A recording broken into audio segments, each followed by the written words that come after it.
Hi friends, ఈరోజు మనం కొత్త విషయాన్ని తెలుసుకుందాము.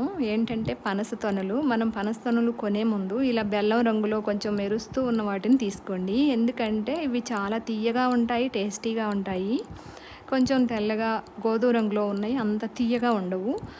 పోషకాల విషయానికి వస్తే అన్నిటిలోనూ సమానంగానే ఉంటాయి అనుకోండి. మనం ఎప్పుడైనా పనస తొనలు కొనే ముందు అవి తీసుకొచ్చిన తర్వాత మనం పనస తొనలను అయితే తినేస్తాం, కానీ లోపల ఉన్న గింజలను మాత్రం పడేస్తూ ఉంటాము. పనస తొనల్లో ఎన్ని పోషకాలు ఉంటాయో అంతకన్నా 10 రెట్లు ఈ గింజల్లో ఉంటాయని మీకు తెలుసా? ఒక్కసారి గూగుల్ సెర్చ్ చేసి పనస గింజల్లో ఎన్ని రకాల పోషకాలు ఉంటాయో తెలుసుకోండి.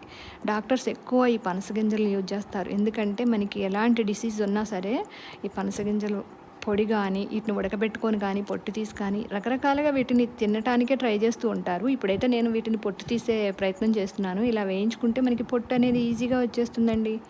నిజంగా మీరు ఒకసారి గూగుల్లో సెర్చ్ చేసి చూడండి. ఇలా వేయించుకొని మనం పొట్టు తీసుకొని తింటే అచ్చం బాదాం పప్పులాగే ఉంటుందండి. ఇంకెప్పుడైనా పనస తొనలు కొనుక్కొచ్చుకున్నప్పుడు పడేయకుండా గింజల్ని ఇలా తిని చూడండి. ఓకే ఫ్రెండ్స్, ఈ వీడియో నచ్చితే ఖచ్చితంగా లైక్ చేయండి, షేర్ చేయండి, మా ఛానల్ని సబ్స్క్రైబ్ చేసుకోండి. బాయ్.